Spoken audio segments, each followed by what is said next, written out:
I call the May 9th, 2019 meeting of the Ramsey Washington Suburban Cable Commission to order.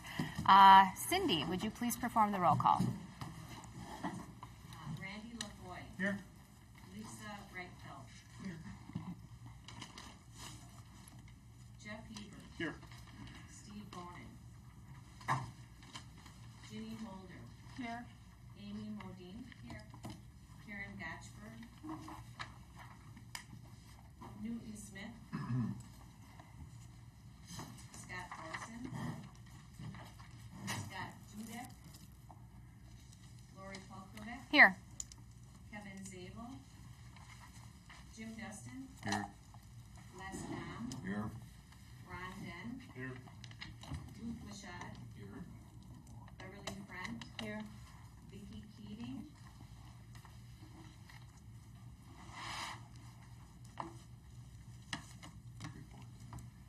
Bob Newford. And Joanne Free. Okay, thank you, Cindy. Next up, we have approval of the agenda, and I do have one change. Package number 28 is being pulled at the request of the treasurer. That is listed under treasurer's reports. Any additional changes to the agenda? If not, I would look for a motion to approve as amended. So moved. Second. We have a motion and a second. All those in favor say aye. Aye. Opposed? Motion carries. Next, we have public comment. And I believe we have one person in attendance tonight for public comment. Thank you, Madam Chair and Commissioners. I just wanted to say goodbye. Elections have consequences and changes. I did win my election. It's not that. But I got taken off this commission and put on Park and Rec.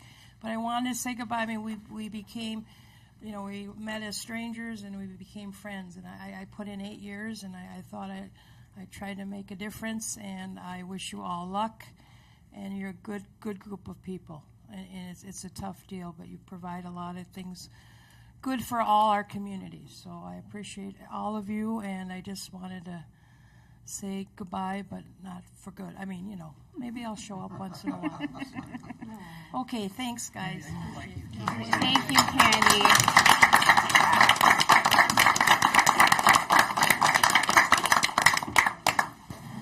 And Candy, I'd like to say thank you not only for the time and effort that you put in on the commission as a commissioner, but also your time as our secretary for a number of years. You contributed so much, and you are greatly missed. Thank you. Thanks, Candy. Thank you. Bye, Candy.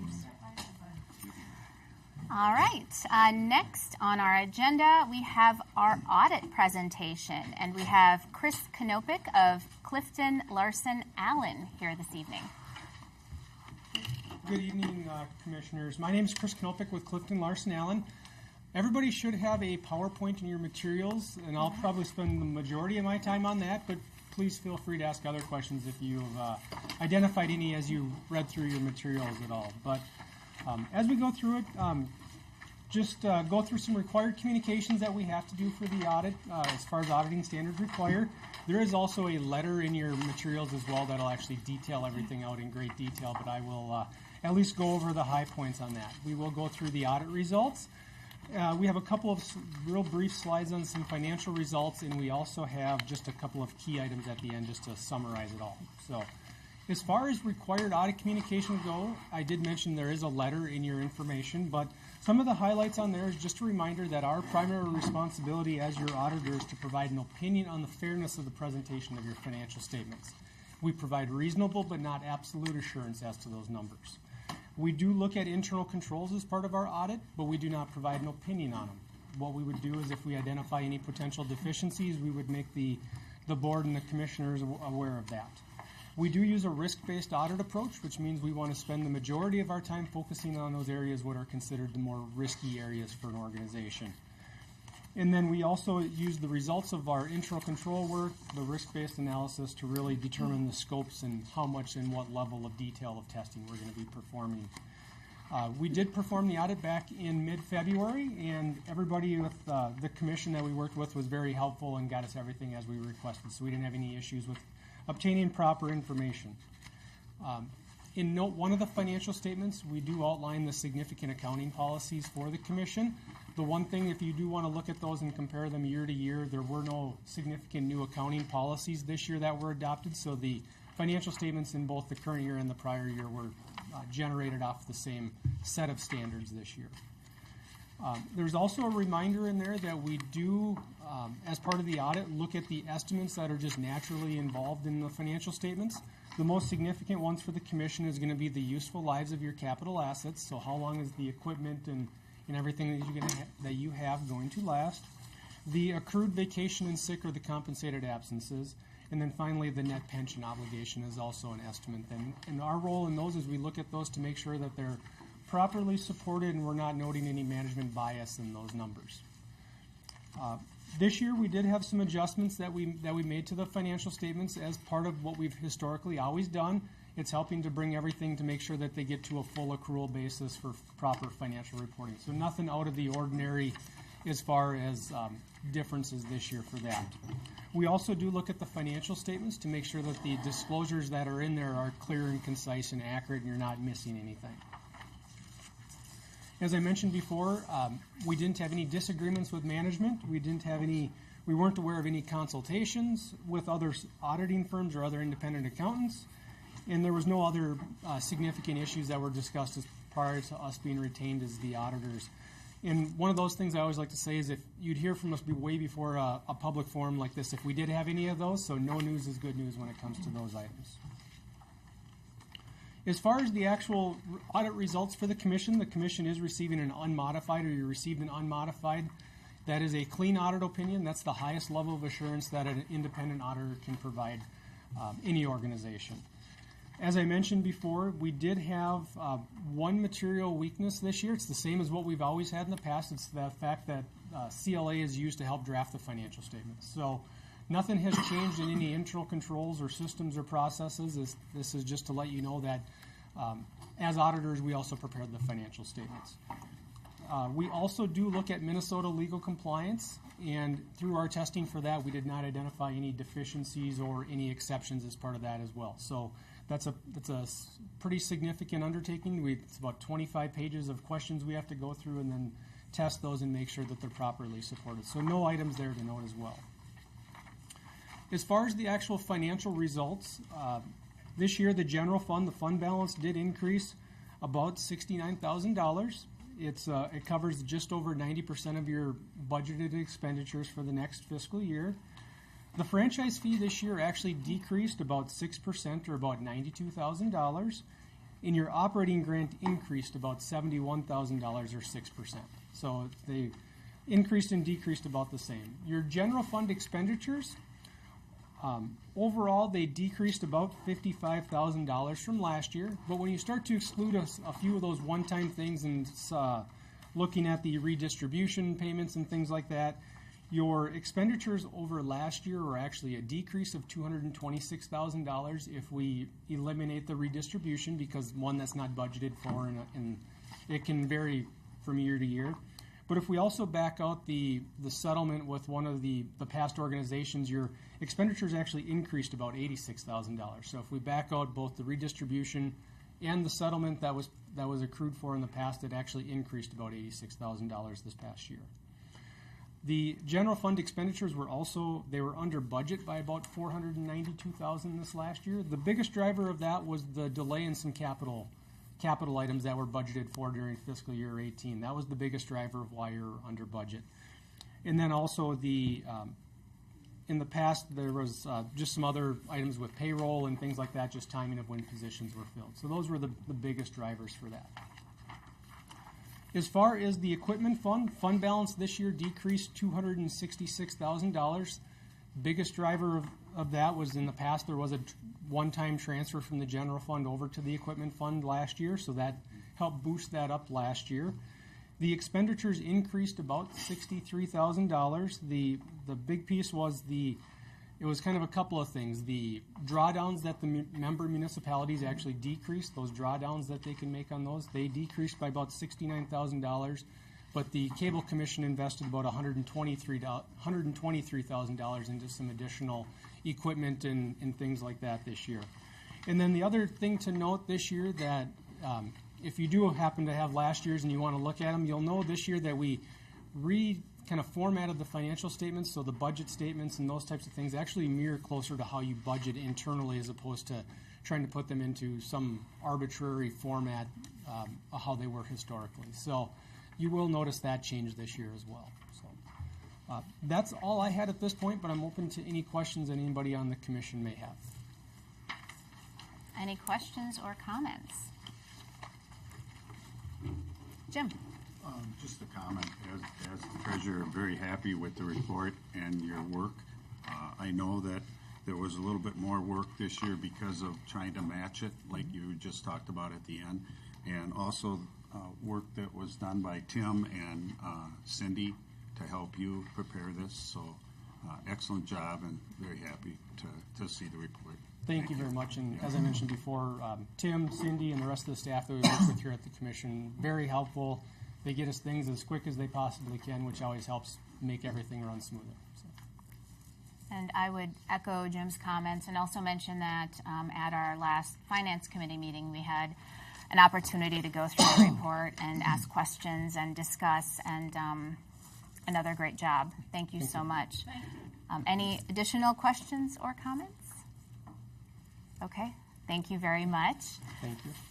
Then, oh, yes. Madam Chair, I was just going to, as a matter of sort of what you do is the commission usually moves to accept the audit report and also authorize the redistribution payments that would be made to the member municipalities. There is a table that's in the packet, in the same audit packet that identifies the payments based on the audit figures, and so I can answer any questions about that, but essentially those are the two things that you act on at this time each year. Yep. Okay. Any questions or comments? If not, I would look for a motion to approve the audit report and the amount of this year's redistribution payment to municipalities. So moved. I think, don't we need two Do we need motions? two separate? We have in the past, but whatever. Oh. I just, Doesn't matter. okay. Then I'll move it as you're stating it. Okay. I'm sorry, we have, Jim, did you made that motion? Jenny, you seconded it? Okay. Any additional discussion? Hearing none. All those in favor say aye. Aye. Opposed? Motion carries. Thank you again. All right. Next, we will move to our consent agenda. There are a number of items listed under the consent agenda. Any questions or comments regarding any of those items? If not, I would look for a motion to approve as presented. Second. We have a motion and a second. All those in favor say aye. Aye. Opposed? Motion carries. Next, under reports. As the chairperson, I just wanted to welcome Scott Thorson from North St. Paul. We're happy to have you here. You snuck in just as the auditor's report began. Sorry for being late. No worries, but welcome. We're happy to have you here. And that's all I have. So we can move on to our treasurer, Jim. I don't have anything at this time unless there's some questions, but main thing tonight was the audit, and very, very happy with the success of that this year. Agree. Any questions for Jim? All right, Just to Jim. thank you for keeping your nose to the grindstone and working things out. We appreciate it. All right, then we will move on to our executive director, Tim. Thank you. Madam Chair, Commission members, just a couple of quick updates. I just want to follow up on some of the things the auditor said, in particular that his comment that the franchise fees dipped in 2018 somewhat, and I think that's worth examination by our Finance and Personnel Committee to sort of understand that. On one hand, because subscribers have been flat, maybe even some video subscribers have decreased. There may be some attributable loss of revenue to that, of course, but I've also come to understand recently that Comcast, cable operators perhaps in general, I don't know if I want to Comcast necessarily, but in bundled packages, the question is how much is attributable to cable television versus internet, for example, and how does the cable operator decide that, and in turn then what is going to be subject to the franchise fee, or how much is going to be subject to franchise fee. And apparently there's been some concern among franchising authorities across the country, and maybe even the Twin Cities. Mike, you may know something about this, relative to whether we are really seeing an accurate reflection of franchise fees on cable television service. And so I think that's something that I wanted to foreshadow and let you know is a topic the Finance Committee certainly should look at, and perhaps we should have some examination of from our expertise, outside expertise, and to make sure that that those packages, that the revenue allocations are fair and reflect what is supposed to be paid under the franchise agreements to the Commission, and then of course in turn redistributed to member municipalities. And Tim, on that yes, point, I'm sorry. It sounds like there was a decrease by about 6%, but nationally, if you look at the subscriber loss of Comcast, it's only 1.6 to 1.8%. So right. That's a pretty significant difference between the national average of decreasing subscribers versus what you're seeing. Right. Comcast claims of cord cutters is maybe over dramatized, and so I think it's worth, in terms of due diligence, examining this revenue question and making sure that you're getting what you're owed. Jeff? I don't want to delve into this real deeply, but are you saying that, just for my own, so that I can look at it on my own, what I think you're saying is that they're weighting these packages differently in order to de-emphasize the size of the bill attributable to cable? Right, the part that's subject to franchise fees, right? Mm-hmm. Isn't that interesting? Well, and it's worth checking, I think. I would very much agree, so I look forward to discussing that in finance. Ginny? Well, I had an increase in what I was billed for franchise fees, so I don't know how many people across our area had increased fees, but that shouldn't be reflected in a decrease of what we're due. And the other thing is that we have a couple of growing communities. Lake Elmo has, just mushroomed. And just to make a point, I used to have 2 votes on this commission, and I think I've got 10 or something now. So that shows a real major increase. But the other piece I will say is, other times in the past, we've been able to work with the other commissions on a coordinated effort, so it doesn't cost us as much. So I just want to dump that into the committee's hat to think about as well, to connect with the other commissions. We'll look at that. Thank you.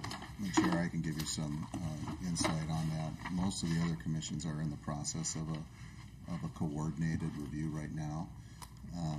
It may be possible to join that group, but they're a year into it. On this particular really? topic? Mm-hmm. Really? Okay. Yeah. Well, I'll look to see if there's an opportunity for us to. If we come up with the same amount of money, they probably don't care. Well, it's probably true. And I'm guessing, who's examining this? Garth Ashbaugh.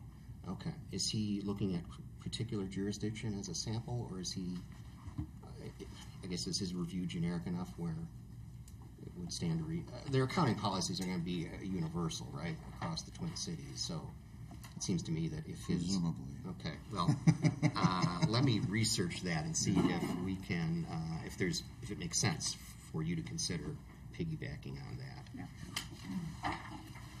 Okay. Tim, did you have Oh, anything I'm sorry, else? I'm still on here. I guess the only other thing I want to update you on is that we had, at your last meeting, the commission recommended to the member municipalities to extend the franchise, and we're in agreement with Comcast to extend the current franchise from August 31st, an expiration date of August 31st of this year, to February 28, 2020. That recommendation and a draft agreement went forward to municipalities. I think we have probably 4 or 5 that have adopted it. Thank you, Grant. We just got that one in. And so that's on track, and of course we'll extend the franchise, as I said, through February of 2020. The intent of that is to give give Comcast and Ramsey Washington time to continue to negotiate. And I'll have a little bit more on franchise renewal under new business. There's a topic related. So that's what I have for you right now. All right, I have something to say about that.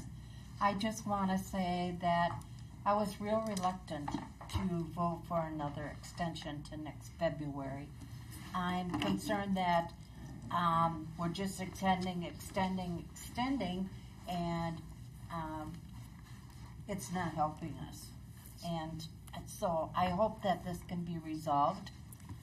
And with the committee, I hope the franchise renewal can step it up and really watch it, because I'm just really concerned from someone who's been around and have gone through the franchise renewal. I don't like the direction it's going. I'm not comfortable.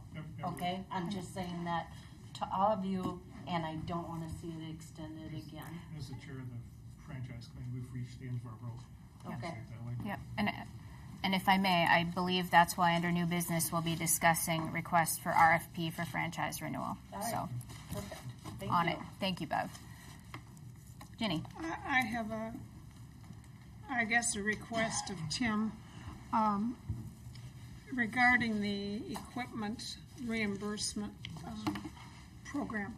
I'd like an update, an overall update Sure.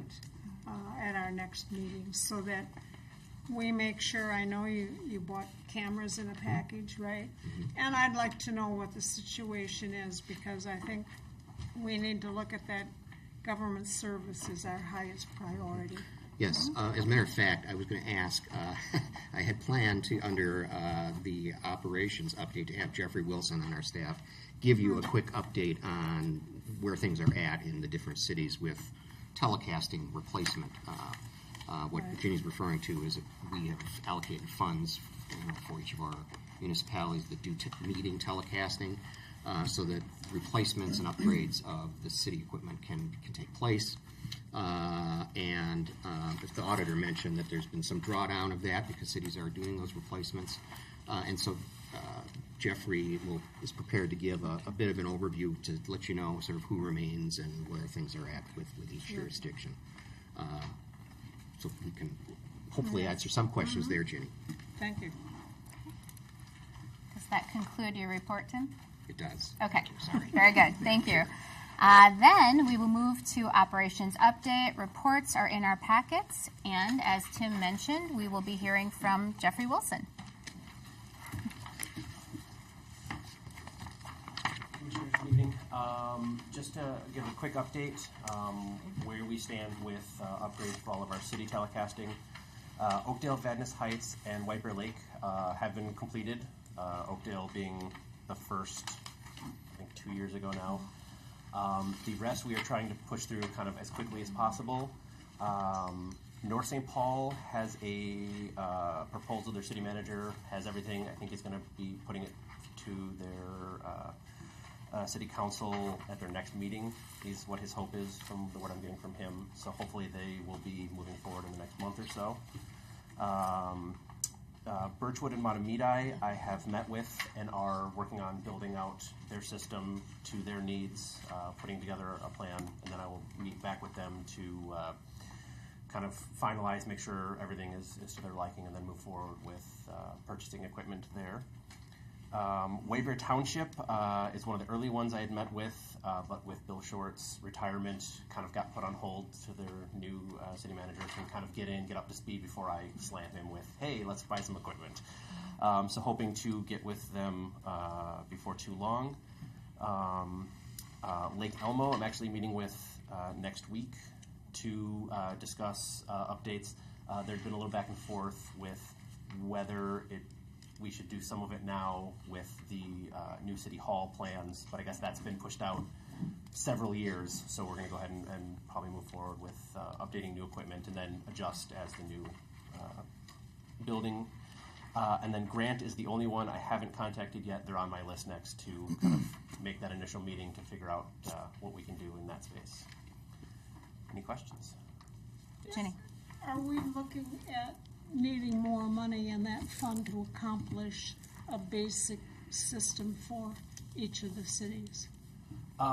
Currently, I believe Vadnais Heights is the only one that completely drew down their funds and then went over that, but they also did some work in some extra conference rooms that went above and beyond. White Bear, we did theirs, has some. Birchwood and Matamidi, the way it's looking, will be right up to that limit or below it. So funds right now, from everything I'm seeing, are right on target with what we're putting in. So we should be good to go.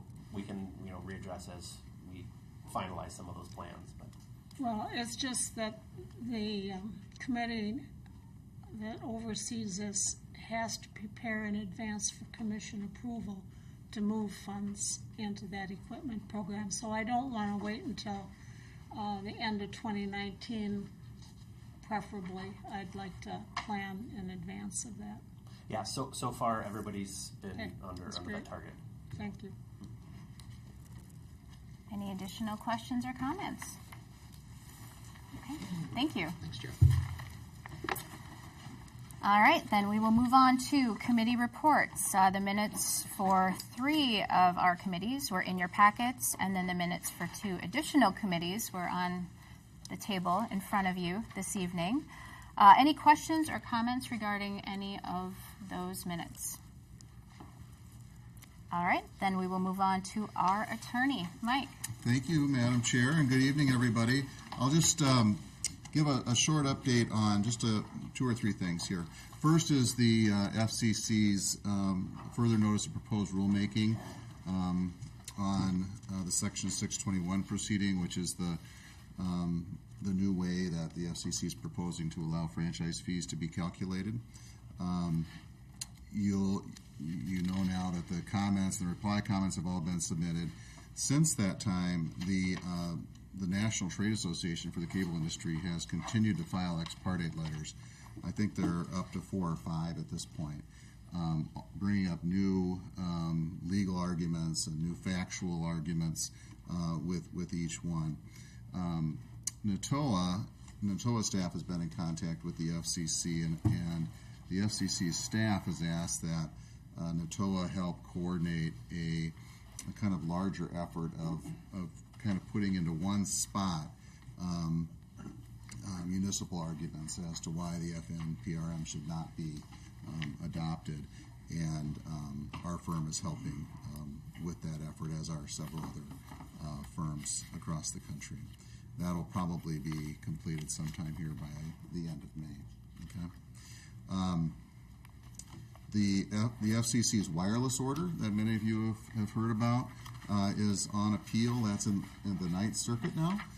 We had some good news come out of the Ninth Circuit in that the FCC had made a motion to the Ninth Circuit Court of Appeals to stay any decision until they have a chance to review a petition for reconsideration that was also in front of the FCC on essentially the same issue, and the Ninth Circuit denied that motion. So the appeal is moving forward, and we'll continue the briefing schedule through the summer, and I haven't heard yet when the oral arguments are, but I'm assuming that's going to be sometime probably late summer in the fall. Okay. There's a bill in front of Congress, H.R. 530, that you may have heard about. That's also relating to the wireless order. It would reverse all of the effects of the wireless order, and it's gotten quite a bit of support nationally. Congresswomen McCollum and Omar have both co-sponsored that legislation now. It's a good bill nationally. It won't have a huge impact in Minnesota because the state legislature kind of did a double whammy on this, where they also preempted local governments. But in the states that where that didn't happen, it'll have a significant impact. And then finally, back to the 621 issue. while there's ex parte letters being prepared, there's also efforts to get Congress members to write to the FCC indicating opposition to the proposed rulemaking by the FCC.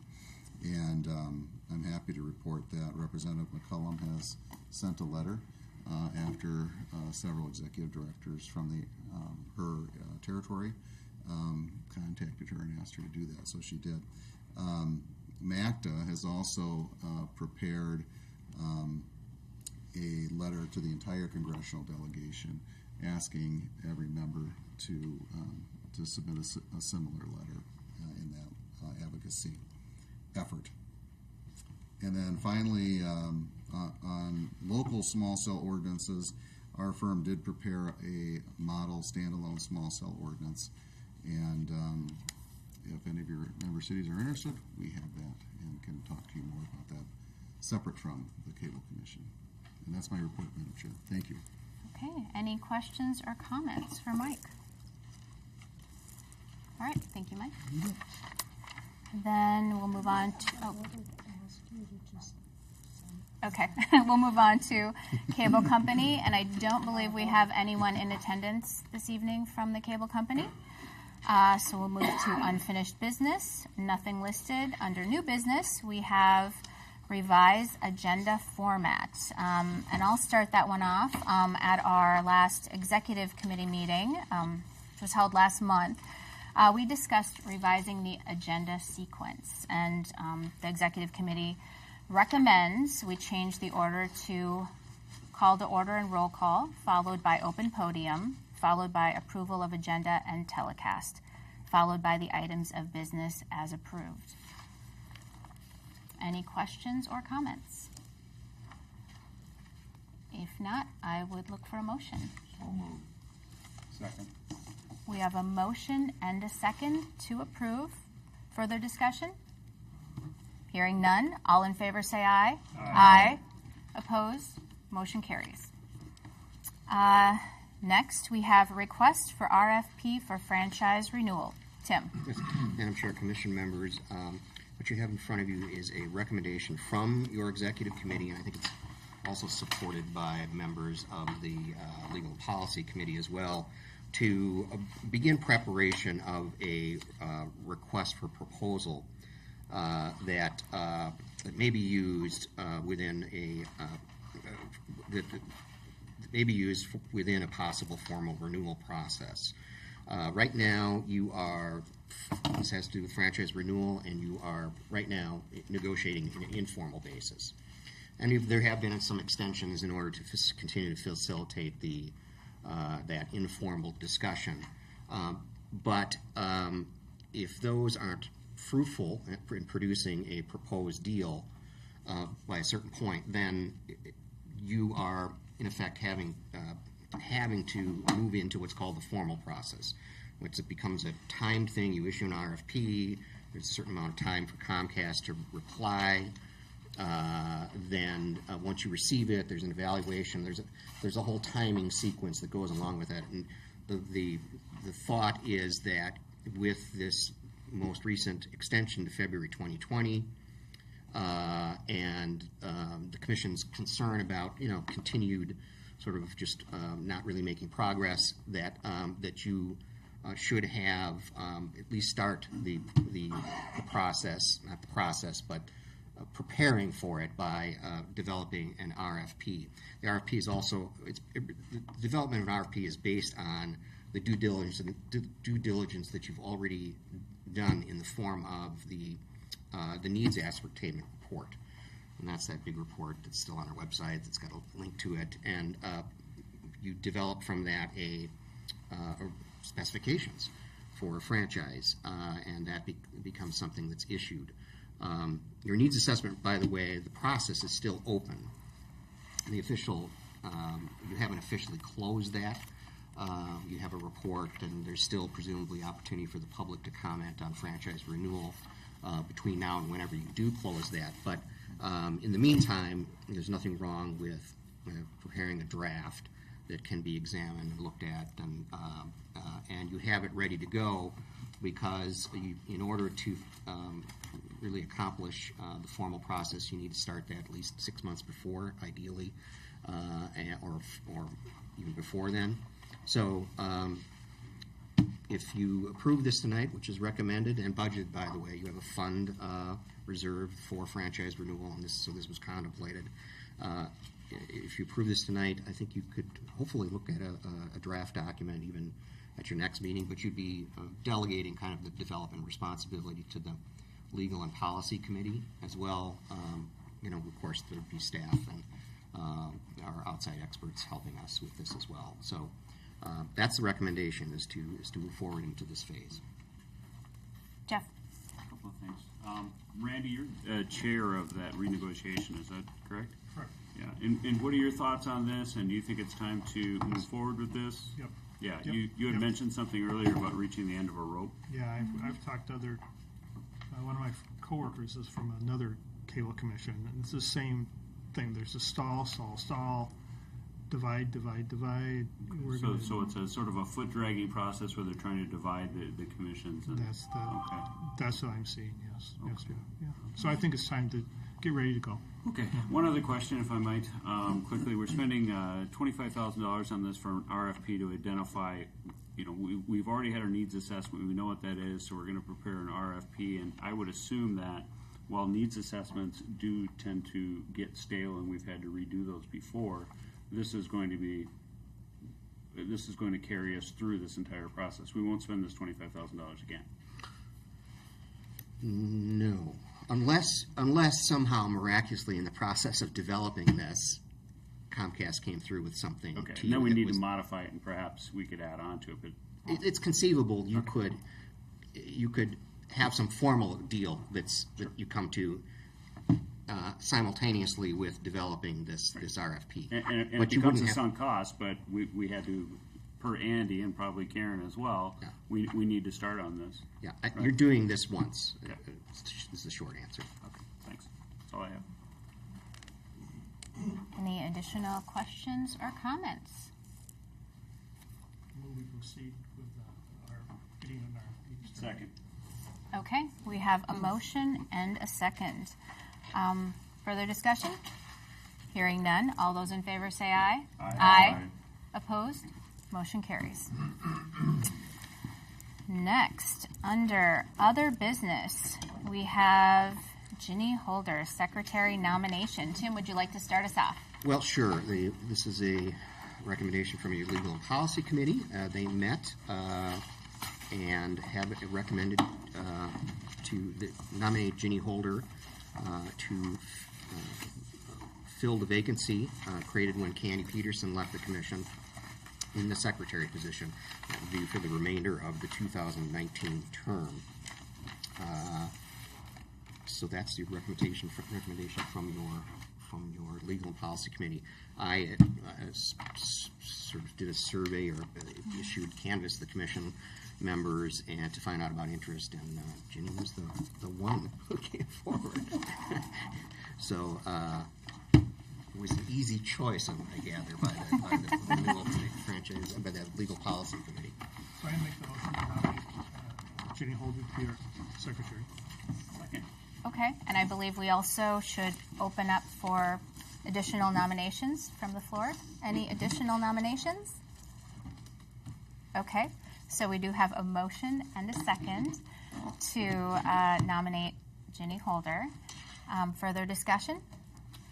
I've sat next to Ginny for years, and she is incredibly detail-oriented. She's always talking to me about details over here, so she's Yes. the right person. Agree. Yes. All right, then all those in favor say aye. Aye. Opposed? Motion carries. Congratulations, Ginny, and welcome.